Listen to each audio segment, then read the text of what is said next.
Hi, everybody. David Nour back with you with Randy Seidel of the sales community for another episode of our Tech Sales Insights Live. Hello, Randy. Hey, Nour, how you doing? Doing great, thanks. Good to see you. It's been a couple of weeks. Yes, great to have you back for sure, and very excited for. I think this is episode 42, and Shawn is going to be a fantastic guest. Before I forget, this is brought to you by Sales Community. So if you want to learn more, sell more. If you're not a member, go check us out. Perfect. So I also want to welcome our guest, Shawn Green, is the Chief Revenue Officer at Saltmine. Hello, Shawn. Hey, Nour, how are you? Doing great, thanks. Good to see you. For our audience, we're live on Facebook, LinkedIn, YouTube. We encourage you to make these interactive. This is for you. So we're going to talk to Shawn today about SaaS kind of sales best practices. And Seidel and I would encourage you to jump in with questions, comments, things you want to know. As you get to learn both about Shawn's background and Saltmine's focus, I think you're going to be really intrigued by some really interesting market challenges and opportunities they're trying to address. So, Shawn, let's start there. For those that may not know as much about your background, can you just talk about where you've been from UMass days to some really interesting early stage tech companies, kind of where you've been, what you've done, and how you've gotten here?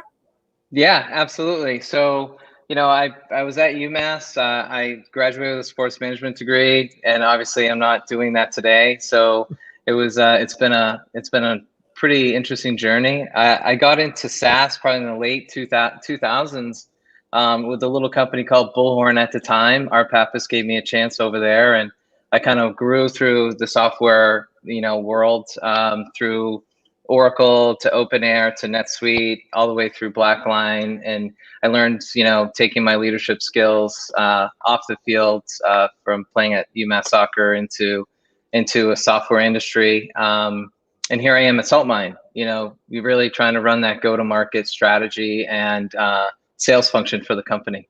So that's awesome. So Saltmine, I think it's a really interesting business model. Talk a little about what you guys do and the market problems you address. Yeah, so it's a kind of the timing thing. The company's been around for a little bit less than 3 years. We have over 50 customers that are enterprise-sized companies, big names. And we just raised a Series A for the reason for us to kind of really impact the industry. We're in commercial real estate industry, and in that industry, it's an old school industry that really has been never disrupted up till the point where COVID happened, where now it's really focused on that flexible workplace, right? What's that workplace experience? What is that strategy that goes into it? At the end of the day, what Saltmine is, it's a workplace operating system, and we help companies contextually collaborate with our platform from a 3D visualization environment where you can create real-time change for your office spaces, so you can attract people back into the office, right? COVID has really kind of put this 5-day work week to bed. It's probably never going to be the same. We feel that our product can be that platform for change, which can create that workplace strategy and also that dynamic reconfiguration of what the future of work looks like. So big companies with millions and millions of square feet, they don't know what to do with it, right? And as people start rolling back into an office space, what does that office space look like? So we're hopefully going to be that change agent for these big companies, and also these commercial real estate firms like CBRE and the JLLs and the Cushmans and these big companies that they're trying to really bring value to their customers. And we're hopeful, and we know we can be that change agent for their customers to bring value to them. So in our love that in our conversation, I'm going to go to Seidel in a second as well. In our conversation, you made a really interesting comment that your DNA, your skill sets, your area of expertise typically traditionally has been in kind of Series C and then all the way up to like kind of more publicly traded companies. What attracted you to seems to be an earlier stage company, and what would you say are the big differences from going into really early on where people may have not heard of you, and it's a little more of an uphill battle to kind of create that awareness and get on the radar of those buyers? Yeah, no, it's an interesting world. Like I was speaking with the president of technology at JLL just a couple weeks ago, and he comes from Ariba. He's come from enterprise software for a lot of years. So I finally felt at home that I was actually talking to somebody in commercial real estate that has more of a tech background. I didn't feel lost, right? Because in this industry, it's really that's that subject matter expert speak that you need in this industry in order to take your company and really bring value to the real estate market, right?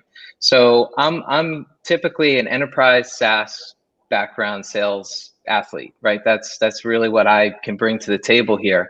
I'm not trying to be that subject matter expert. I bring people on, I hire people that are those subject matter experts so we can help drive value to some of the problems that are happening in the industry right now, so we can deliver that value for our customers. So it's an interesting world. I'm not a, I never thought I would be an early stage CRO. I've always had really good success with Series C and above. The reason why I took this role was for 4 reasons. One, the CEO is phenomenal. She is a visionary. She actually created this software before COVID. And it's so strange, like how it's like we're basically teed up at the right time with the Saltmine platform to help companies make these real-time decisions. So this is her 3rd startup. Her first 2 startups are doing phenomenal. The other thing is they have a really strong relationship with the commercial real estate industry. So we have reseller programs with some very big firms that actually help us educate and get the name out there and our value to the commercial real estate industry, where we can leverage those relationships to sell through the CRE firm. So that's important, because in this day, even still today, with us not being fully out on the road again in front of people, especially in this industry, which is very old school, which I love, getting in front of people is super important. So these commercial real estate industry, folks like, the JLLs, the Cushmans, the Newmark Knight Franks, the CBREs, they're all basically educating their customers on what Saltmine can provide. So that's the second thing.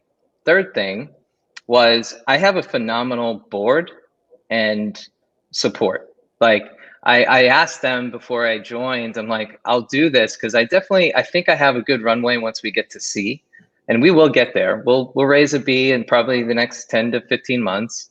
And then from there, like I'm trying to build a Series C company while we're in A. So I've really tried to build the pillars of a SaaS program here with my mentors, such as Jim Baum, who's on our board. He's done this again and again. I also have other mentors like Chris Reisig, who were CROs of small companies when he was a CRO, like Turbonomic or Dine or Endeca, and they had some pretty good success. So I really latched myself on to successful people. So that was another reason why that calmed my nerves about getting into a really small company. Love that. So yeah. So, Seidel, let me ask you a question before have you jump in. Are there what do you think are the top risks that a later stage CRO takes when going to an earlier stage company? Well, later stage, you've got the case studies, you've got the examples, you've got this, proof points. Whereas early stage, you're still scrappy, you're still creative, you're still trying to figure out, how do I get that credibility and momentum? So what are the big risks you see in CROs going earlier stage? Yeah, so I think probably number one is just general risk in general, right? So you've kind of been there, done that, and it's personal. Next might be kind of personal, kind of pride or reputation, where you have so much that can be outside of your control, versus kind of what you really can control, are probably the biggest things. And obviously Shawn kind of mentioned, I think you have a litmus test to try and go through to say, okay, does the product work? Is there some traction? Is it something I can grow? Can I scale? Is there a competitive advantage? Are we going to be resourced enough? Kind of things like that to help potentially de-risk it. And I'm reflecting back, we had Jennifer Haas, who I think went somewhere year and a half ago, and in hindsight she admitted could have done a better job kind of looking at the criteria going in. So I think doing the process that Shawn did helps to de-risk the situation. That's fantastic. So you have a question? Yeah, I was going to say, but back on with Shawn. So going into kind of what's more of a real estate tech play, but you need to know real estate maybe a little bit. But I think Shawn maybe mentioned some of the things that you're bringing in from what I'll call a traditional SaaS sales model around kind of Medic and some other things where you're able to kind of anybody can really take that turnkey sales process into almost any SaaS company. Yeah, so I have a go-to-market plan that I've been building for 14 years, and it's constantly evolving depending on what company I'm going to and how big the company is. And I really kind of the key metrics of a go-to-market strategy is pipeline, people, planning, partners, operating rhythm, and execution. Now, all of those things matter only if you have the actual pillars of a SaaS company stood up. So since I've joined, I have amazing people that have gotten this company to the Series A round. But what I've been hyper focused on over the past 7 months is really building those pillars of a software company within the industry of commercial real estate. So what I mean by that is we've stood up channel, we've stood up customer success. Customer success was here, but it was very broad what their roles and responsibilities were. We're really starting to really narrow down the swim lanes of these pillars. And the first one is channel. Second one is customer success. Third one is pre-sales, which I totally love the woman on my team that she's more, I would look at them as strategic advisors. And this is her first time really building a pre-sales organization. So just having like people here that are willing to expand their comfort zone and actually learn how to actually do it within the software speak is fantastic. So we have that. Then we have a director of revenue operations who is in charge of our BDRs, our sales operations, and our sales enablement program. Then we also had to build out account executives and have a direct sales team. We didn't have account executives when I joined. So we went out to the market. We found these science projects, which are great because they're all B2B value-based sales athletes that are Medic-driven sales athletes. So there's a process there I was trying to put in place. And then from there, I have one more pillar of, hiring a head of North America sales. I also have a partner in Asia Pacific who I somehow miraculously brought into this company with my CEO's help. He was a Series B CRO over in Singapore, took him from seed to Series B. He sees the opportunity here. So he's my managing director running Asia Pacific. We weren't even planning that in the Series A. So that was a huge bonus to us. And then on top of that, we had our great friends at New Breed that was really doing our marketing. And we needed to bring that in-house. So we hired these really two great athletes from a marketing perspective, Katie, who runs our product marketing, and then Brian Maloney, who runs our demand generation. So now we have the pillars in place to really kind of put that go-to-market strategy and actually execute on it. So that's what we've been super hyper focused on. And now it's just about, like you said, Randy, it's a scrappy, small company. So we're all taking out the trash together. We're all mopping the floors together. Nobody has egos. Everybody has a ton of empathy. And that's the culture we're trying to build here at Saltmine. We are about 135 people, but there's only probably 38 people here in the US. Everybody else is in Singapore, Vietnam, Budapest, and all those different countries. So Shawn, I got to tell you, I love the go-to-market plan, and what I love most is you're not doing a book report. This is you've earned those. You've lived those, and I want to make sure we capture them for our audience. I heard pipeline, people, planning, partners. What were the last two? Operating rhythm. Operating rhythm, yeah. And then execution.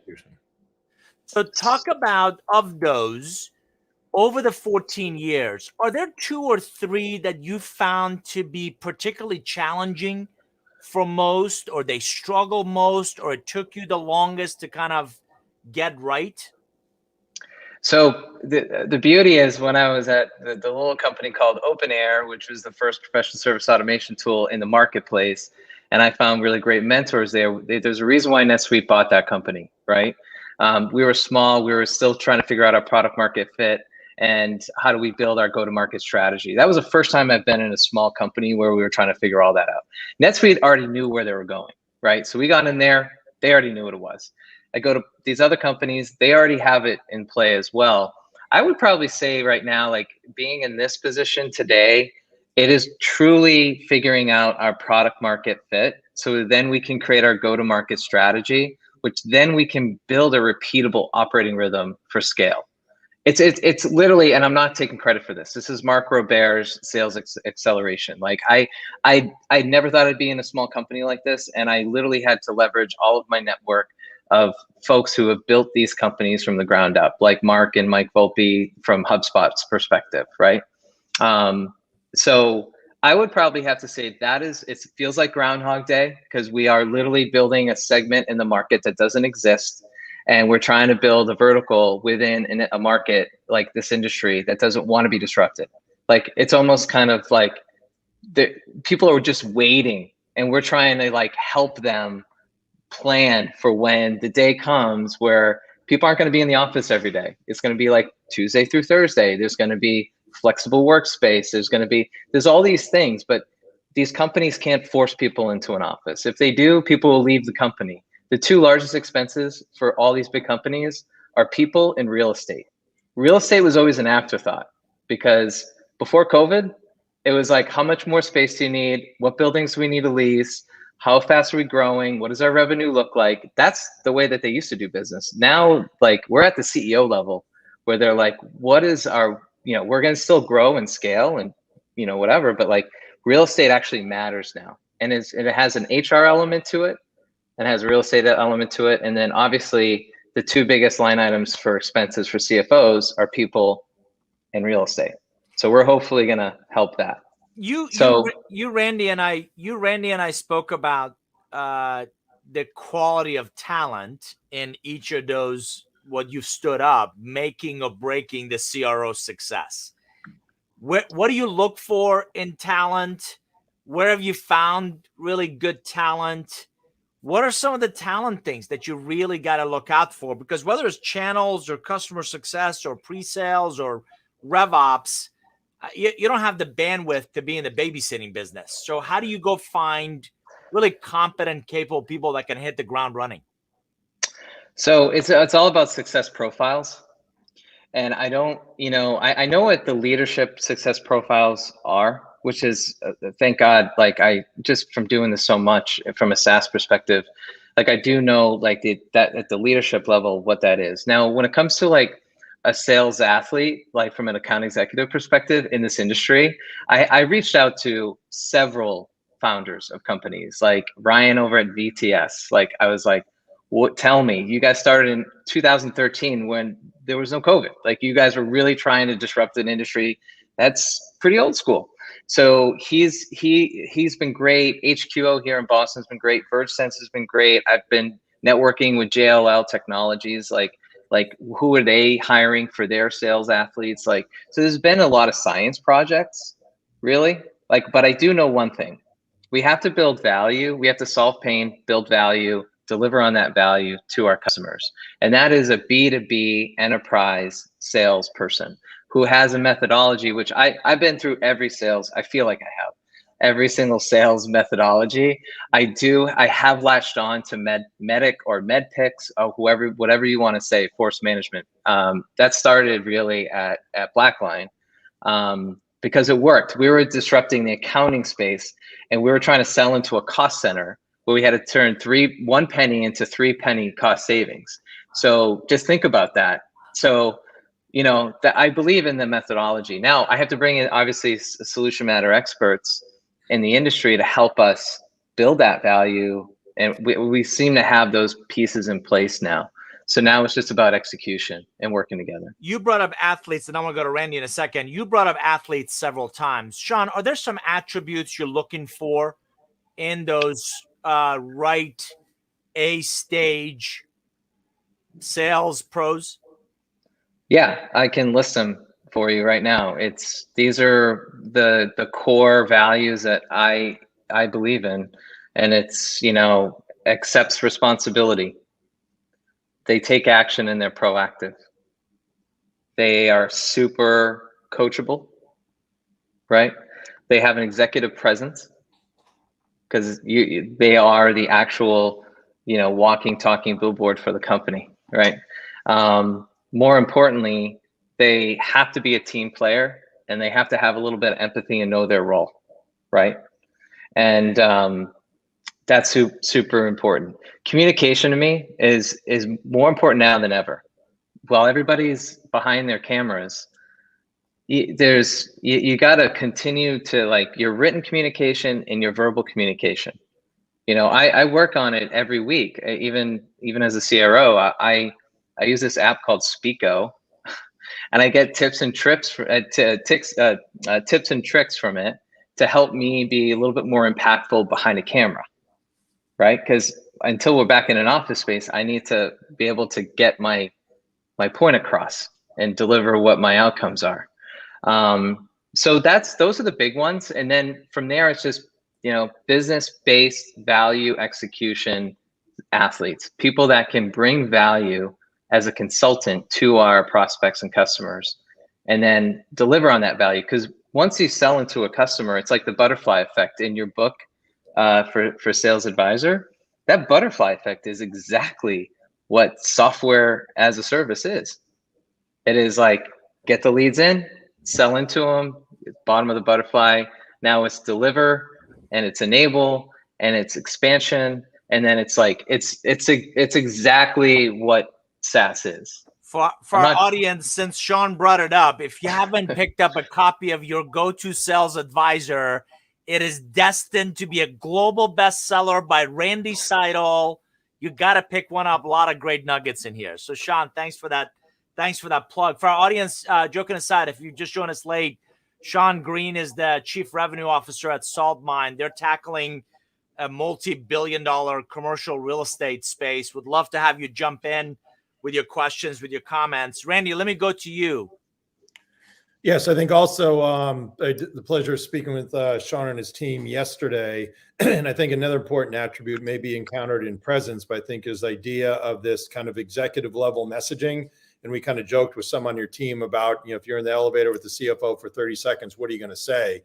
So I think, another great thing that you've done with your team is really kind of getting them to have those, executive level bullets around how you're going to help them generate revenue, get a competitive advantage, save money, make money, kind of do a lot more efficiently. Because what Saltmine does, at the end of the day, either it's, people doing it on their own, which is going to take forever, or you've got, several different groups and companies doing it. You're able to do that kind of under one-stop shop, but being able to take that value prop and something that's sharp and crisp, I think is really impressive as well.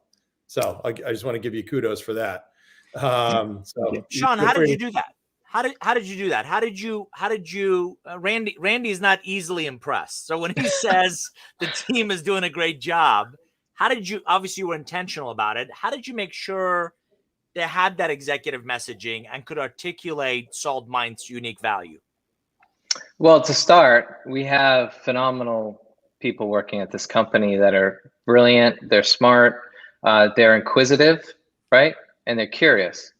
So some of, like for instance, Katie Samuelson, who's our head of product marketing here, went out and interviewed all of our customers, and then went out and interviewed people in the industry, and then went out and interviewed, C-suite, C-level folks that, are certain things are keeping them up at night, especially with this pandemic, especially with, state, local, federal restrictions of just, everything, which is out of their control. So we did a lot of research.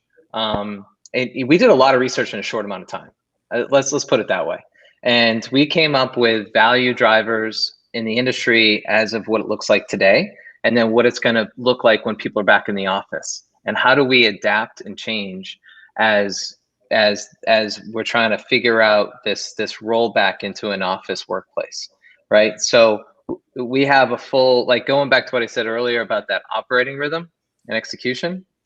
Katie has, and with the help of all the teams, has created an amazing, go-to-market strategy with Brian from a demand generation. And we're basically hitting up four main pillars of the problems we're seeing in the industry today.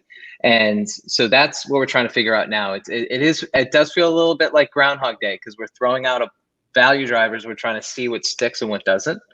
And then from there, we're going to really define that go-to-market strategy by just repetitive nature and seeing what's coming in, what we're hearing in the field. Just today, before we got on this call, we do these deal progression opportunity 90 minutes, and we help each other out to hear what's going on with like companies like Pepsi, or like these big companies that are trying to figure out some of their big problems that they're having in the marketplace right now. So we get a lot from our customers and from the industry, and we do a lot of interviewing and understanding. Love that. So Randy, we've got a question from Larry Irvin. All right, Larry, thank you. Shawn, you've posted recently on LinkedIn about work-life balance, importance to you. How's maintaining that balance helped make you a strong sales leader?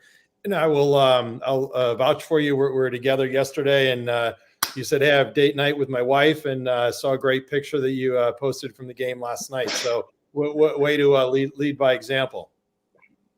Yeah, no, it's a great question, Larry.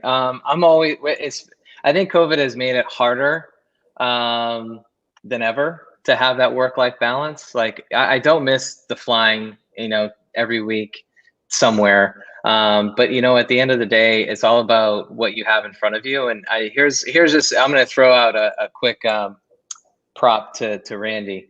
So when we were, remember, I don't know if you remember this, but I asked you a specific question. I think we were on the fourth hole, maybe we're going to the third hole. And I asked you, I was like, what would you tell your 42-year-old self? If you could go back and just tell him anything, what would you tell him? And do you remember your answer? No. Okay. You basically said I would spend more time with my family. So I have a soon to be 8-year-old and a 9-year-old, and in 10 years they're going to college, and these next 10 years I'll never get back, and it's not worth any amount of money in the world. So that allowed me to really figure out what my next opportunity was for my career. And I really balanced out my values, which is my family, which is number one. So that helped me kind of really create that balance in my life, because I realized what my values were, and I'm aligned with my CEO's values, which are pretty much spot on as mine, which helps us a lot with building this great culture we have at Saltmine. But again, little things like date night. Like I love date nights because my wife is a full-time worker. She's an executive Grubhub. I'm doing a Series A, which is a crazy amount of work per week. So when we do see each other, it's always nice to catch up, right? And then my kids, tonight I'm taking them to a Revolution game. They've never been to a Revolution game, even though their father played a lot of soccer growing up, in college and everything else. So I'm trying to get them fired up to play for Hingham Youth Soccer this fall. So hopefully that helps tonight. So just doing a lot and trying to balance it out. You have to compartmentalize your day now more than ever. So don't let the meetings happen around the clock. Like block time in your calendar. Take phone calls instead of Zooms. Like I prefer one-on-ones with phone calls, unless there's something really important they need to show me on Zoom or something. So that's how I do it. Randy and I both have grown kids, and you couldn't be more accurate with your statement that you can't get those years back. And I think most of us regret working on things that really, in the big scheme of things, don't matter as much as those quality time with the family. Randy, over to you. Yeah, and I just want to reinforce, you said in hindsight over the years, not that I always did this, but as you said, I think just, we're at the mercy of our calendars. So, blocking out that time, whether it's for your significant other or kids or whatever, and doing your date nights and the kids stuff, again, just want to commend you. And it's hard to do, but that's something, long-term, and your team's definitely going to appreciate. So great job with that. I've even been to a summer league baseball game in Martha's Vineyard to watch one of Seidel's kids. It's the things we do for our kids.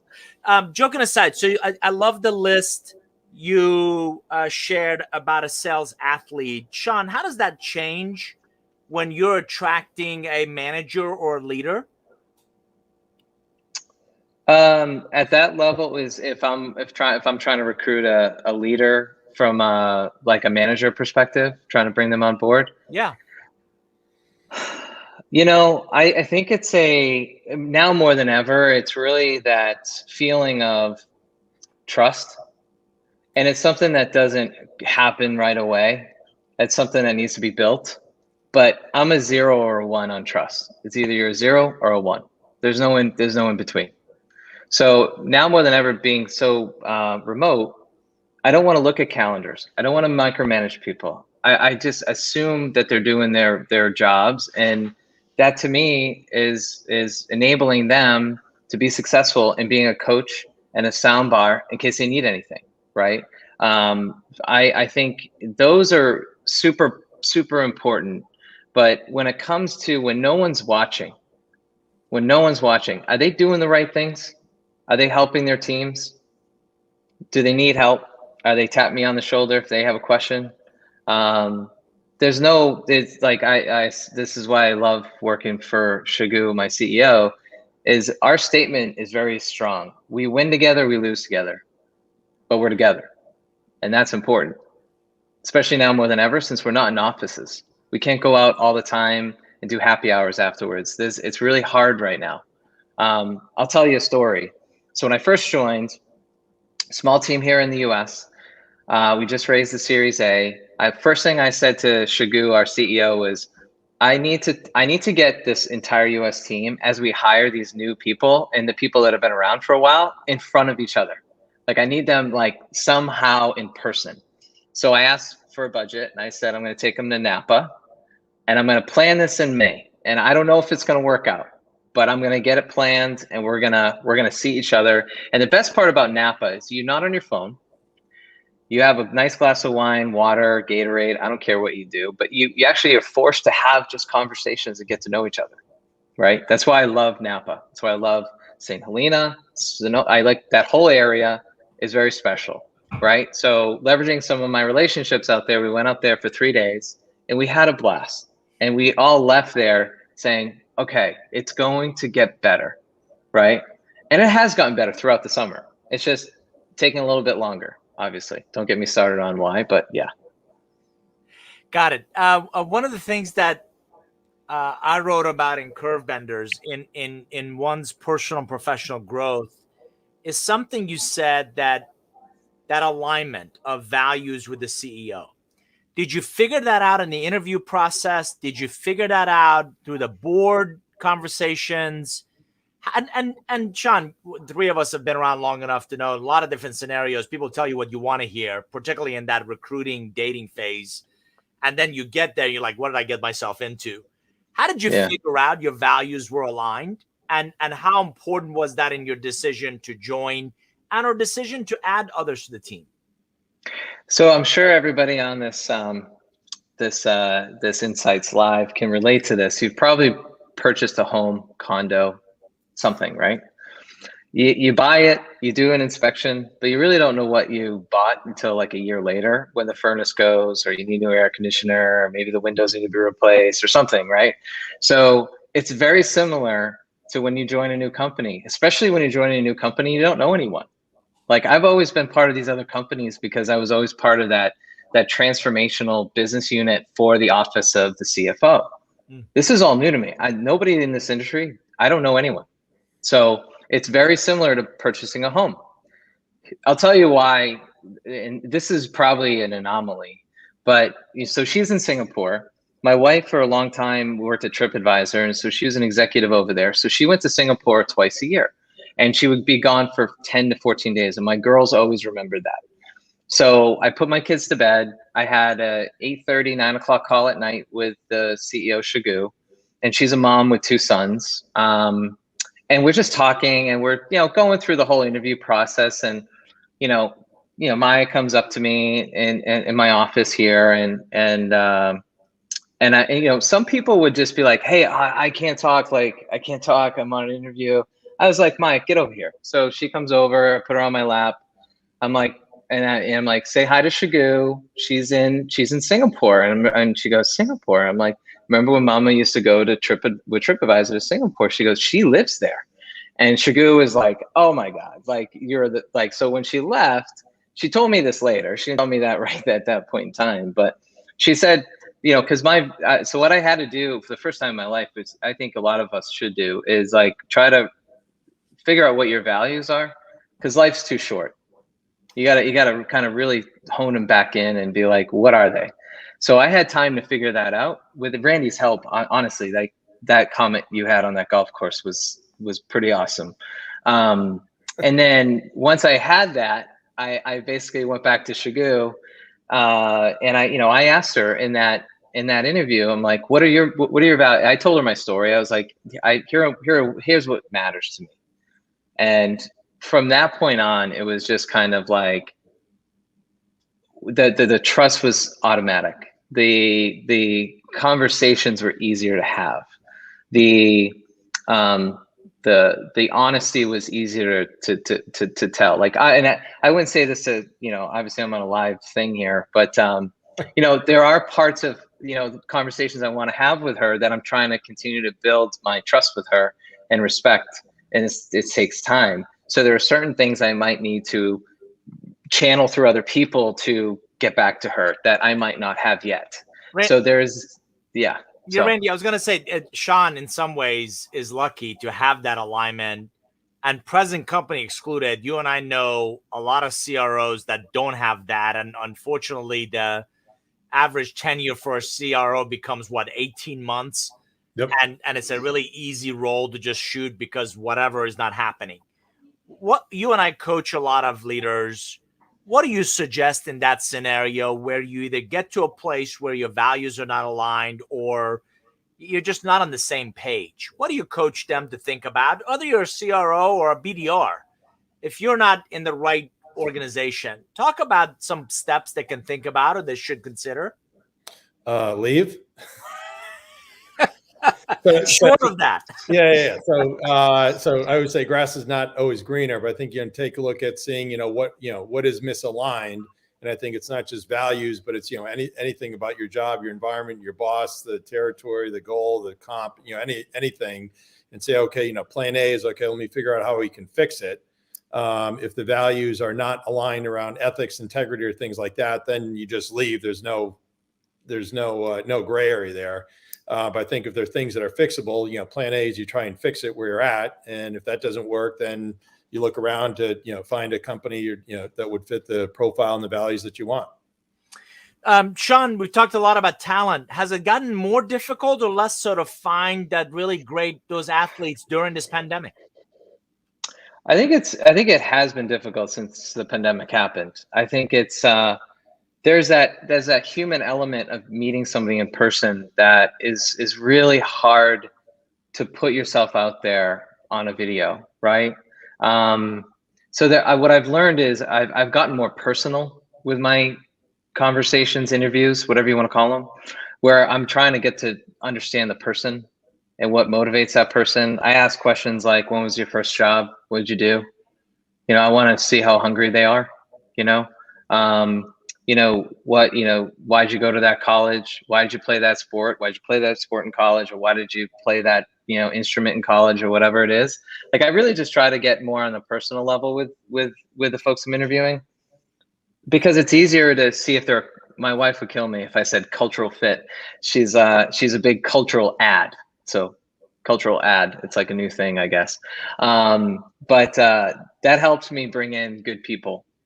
With all those traits that I said earlier, is if I can get a little bit deeper on a personal level in this pandemic with us being behind videos, it kind of complements that in-person interview if we can't have it. And look, at the end of the day, we're going to make mistakes. It's okay. It's okay to make mistakes. So that's the other thing. It's like, I've really tried, I've had some science projects since I joined Saltmine. I've always wanted to do in 14 years of my go-to-market plan, but I've always been in later stage companies where it was always headcount capacity. It was part of like your hiring plan and, everything that you needed to do. So what I've instilled in this small company is OKRs for sales reps. So if they hit these 5 OKRs in the first 3 months, I pay them the commission like they would have made if they landed the deals. Because what I'm doing is I'm setting them up for success. So in the second 3 months, they're going to start closing business, obviously. But if they have $500,000 in pipeline, they've set up 15 meetings on their own, they've had 10 demos, they have 4 qualified opportunities in the first 3 months. In the second 3 months, they build another 1.5 million in pipeline. And so you can see that they're building pipeline, they're progressing pipeline. Now they're going to start closing pipeline. I've set them up for success. Usually with these ramp programs that I've seen in the past, it's like you're never going to make your full OTE. Now, if they put in the work from day one, they're going to get paid. And I'm starting to see a lot of success with that right now. So hopefully that's some value I can bring back to the sales community. So you're looking for the right behaviors that lead to the numbers and the right Correct. culture to kind of get scrappy, get creative. Let's get out there and be market facing and outside in, as a friend of mine, Dennis Sadlowski, says, versus sit inside and wait for, these leads, qualified leads, to come your way. It's either an operator or you're an owner. I'm looking for owners. If I can get owners in this building, they're going to actually own their territory. They're going to do their own business development. They're going to work with our BDRs. Like, we're fortunate, like at a Series A, we have a 1-to-1 BDR AE ratio. That doesn't happen. So they're working together. They're penetrating the market together. It's a lot of work, but I'm looking for those owners, not operators, people waiting. Love it. Randy, over to you. Yeah. So Shawn, for those that don't know, OKRs are, maybe explain that. And then a little bit what we talked about yesterday too, maybe kind of explain how you do a kind of fast start plan with some other things besides those few metrics. So fast start plans. So the OKRs is, what we're trying to do with that is we have basically, as the AEs come in, this is their own self-generation, right? So we have, as of now, we've narrowed down that our sweet spot for Saltmine is between 2,000 and 5,000 employees for small enterprise, and between 5,000 to 15,000 for larger enterprise, right? Those are employees. So we've really narrowed down the market. From there, we go geography, big cities. And the reason why I've realized that is because all the network I've done with a lot of the other prop tech companies where they saw success, and I don't want to make the same mistakes that they made. So that's the second thing. Third thing is, what are the fastest growing industries as down the funnel? Okay, it's bio, it's tech, it's whatever, it's consumer goods, whatever it is, right? So now we have these lists. Now they have these named accounts. Now the AEs have 150 to 200 named accounts within their territory. And then the BDR has 100. So now we're combining. So their OKRs are pipeline generated in 3 months to 6 months, the amount of meetings that they set up themselves. The third thing is the demos, and then deal progression. So we created, this is going back to my Series C hat, is we created sales stages. We didn't have them before. So we created sales stage 1 through 5. And now we have exit criteria for every single stage. So that goes back to the operating rhythm that I've tried to enforce here. So part of the OKRs is progressing those opportunities throughout the sales stage pipeline, right? So that's kind of the high level of what those OKRs are. And then what was your second question, Randy? Additional. So we do spiffs. So what I just sent out yesterday, since I'm trying to marry our subject matter experts here in the industry, there's a bunch of them, and then there's a bunch of SaaS software folks here, right? So I'm trying to marry both teams, and we talked about this, and that's why one of the main things I wanted you to hit up the team the other day was that we need to work together. So we created, hopefully in the next week, we're going to do something, and it's going to have a little fun with it. It's a American Idol for demoing Saltmine. So there'll be 2 to 3 judges. And we're gonna have some fun. There's gonna be prizes. I'm gonna do it. I'm the first person who's gonna demo, and we're just gonna, in our own time, practice, and we're gonna go through our own demo set at a high level. We're gonna do a presentation, quick demo, what's our value. So it's going to educate us not only in the industry, but it's also gonna, we're gonna have some fun with it. And then, and today it's, you're always trying to have some fun instead of brute force things down people's throats. So those are some things that we're doing here. Wow. Randy, over to you. That's great. Yeah. So we're haven't really touched on, but kind of your role as CRO in the industry. My observation is you have what traditionally were VPs of sales, now kind of CRO taking an expanded view. kind of what's your perspective in terms of how the CRO role is at Saltmine, as well as some of the other larger companies that you've seen? I think it's also based on who your customers are, right? So if you have SMB mid-market customers, as a CRO, you still have the go-to-market functions, but probably without marketing. I think as you go up into enterprise, you need marketing under you as well, because you need to be fully aligned with product market and go-to-market strategies, demand generation, which feeds the engine for the sales function. So I think it depends on your customer base and who you're targeting. And then it also depends on what stage you're in, right? What size company. I think from a Series A perspective, all go-to-market strategies usually under CRO, right? So all the pillars I mentioned earlier. I think as you grow into these bigger companies, I think it segments off, right? So just seeing Mark Huffman do such a phenomenal job at NetSuite when he was employee 40, and he was running sales all throughout the entire acquisition of Oracle buying NetSuite for a ridiculous amount of money. He ran a bunch of parts of the business to start, but as the company grew, there were SVPs of go-to-market ops, there were chief operating officers, and then the CRO kind of shrinks more into that business development, account executive, potentially account management, which I think is a lost art, by the way, because is it customer success? Is it account management? It's now I'm in this, interesting small company, and we're trying to figure that out too. So I think it's about the customer, who your target is, and then it's about the size of the company. And I think as the companies grow, more of that go-to-market team kind of gets branched off. So Shawn, talk about some of the trends that you've observed during the pandemic that you believe are going to have a lasting impact on us on the other side of it. Early on, you said, the 5-day work week, and the 9 to 5 that a lot of companies used to do is gone. Talk about a few more of those trends. Yeah. So there's a lot of surveys out there. You can see them that 75 to 80% of employees, if you ranked what they wanted the most, is it flexibility of their work schedule? Is it more money? Is it, promotion? Is it all these different things? The number one was flexibility. I think right now we're going to see a lot of these companies trying to attract their employees back. That's a very powerful word. They're trying to attract their companies back into an office space, right? And what does that office space look like? And why is it important for them to get on a ferry from Hingham, Massachusetts, or sit in traffic for an hour and a half to go into an office where you could take that valuable time and have value-added activities for sitting and honking at somebody who's stopping every 5 seconds in front of you, right? So there's going to be a huge shift, because you could see even in COVID, the market is still good. We're still moving forward as a society. I think it doesn't really matter. The workplace is going to be a very interesting, dynamic employee experience that no one's seen before. And I think it's going to be different for each industry. I think banks are realizing they have way too much real estate.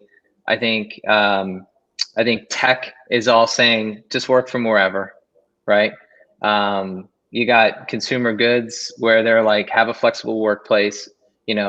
Part of the recruiting process right now is if you don't allow somebody to have a flexible work week, they'll take less money. Think about that.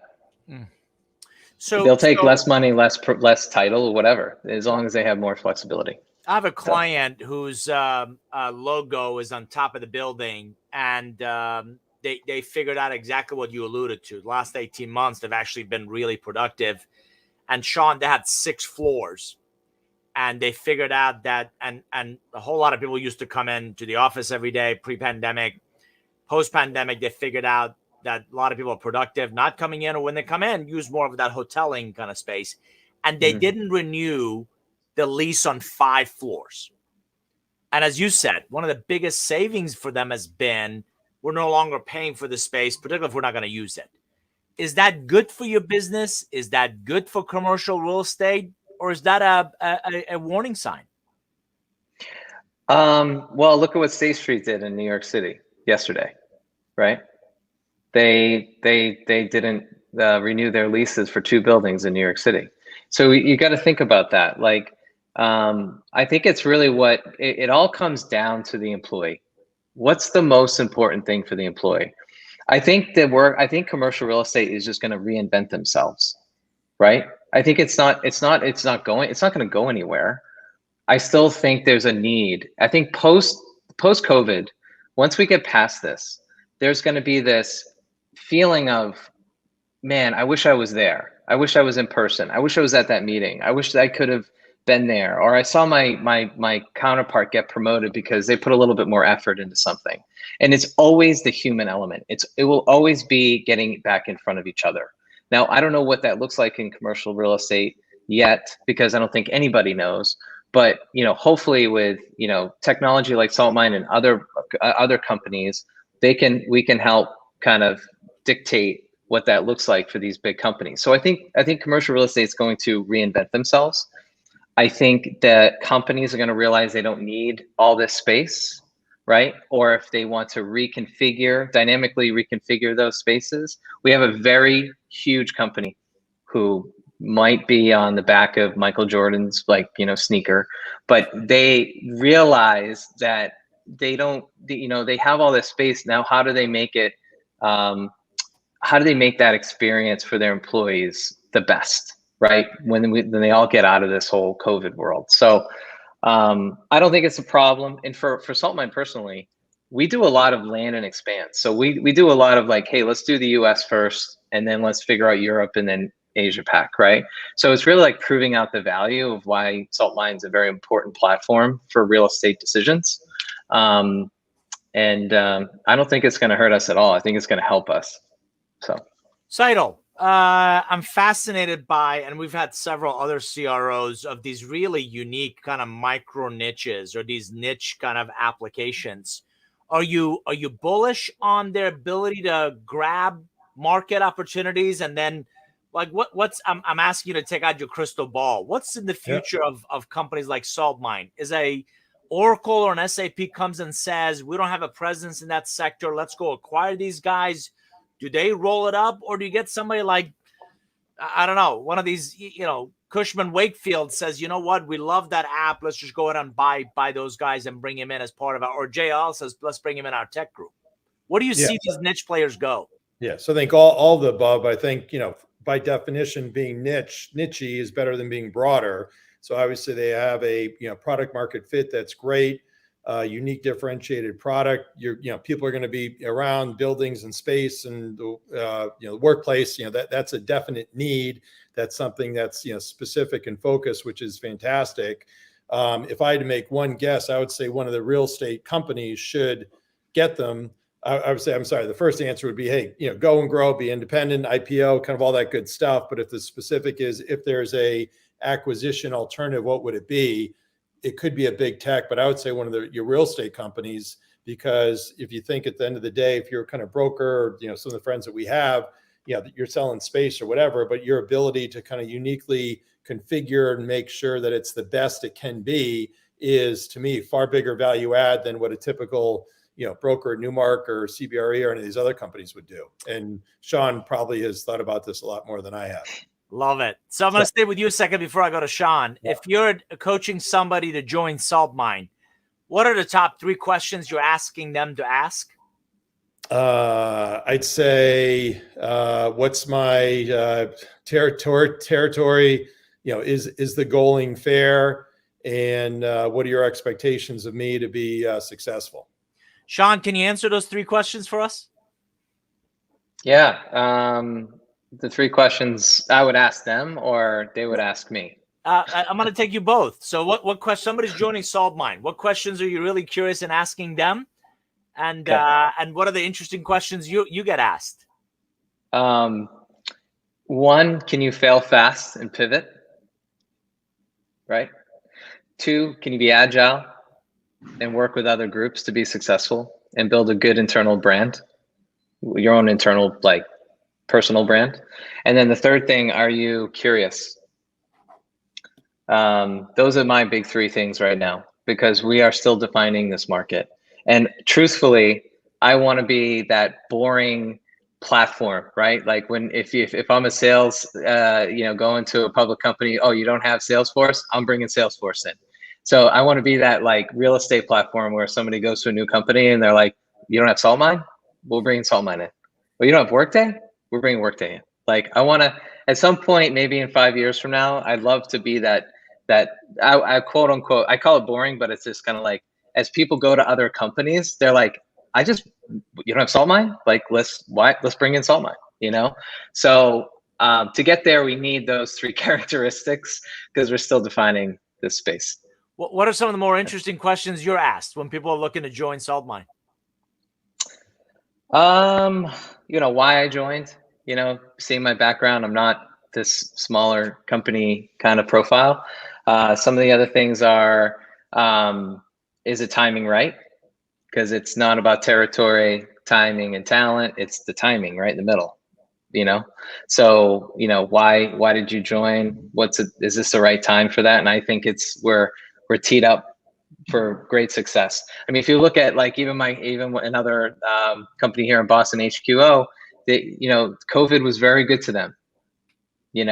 Their product just took off, right? We think Saltmine can do the same over the next 3 to 5 years.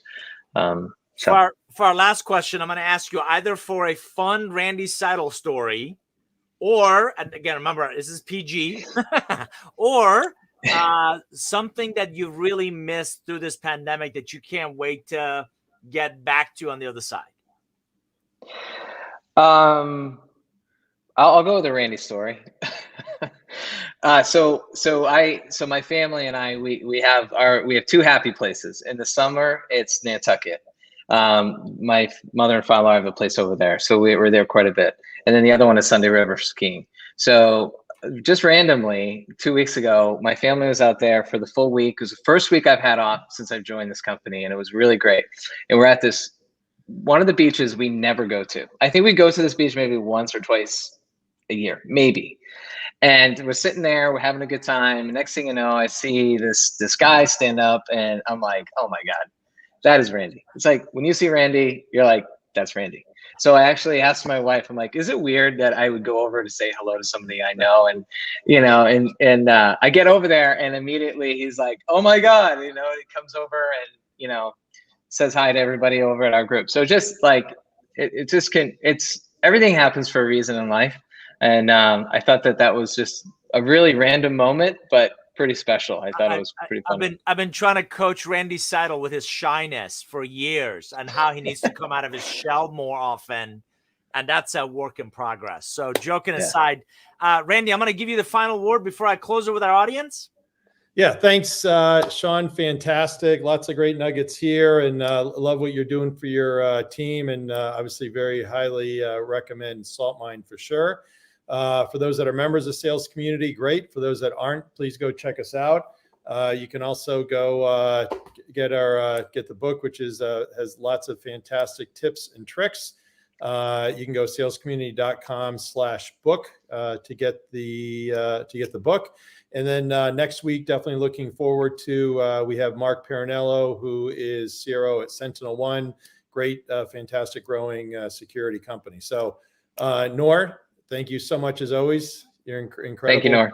Thanks. My pleasure. Good to see you both. For our audience, again, salescommunity.com. This is the Tech Sales Insight series. We do them live every Wednesday at noon Eastern.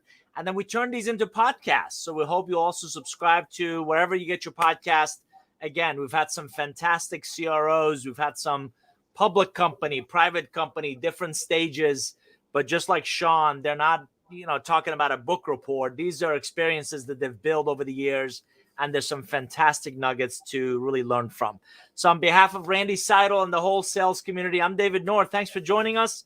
We're going to see you next time. Take care, everybody. See you.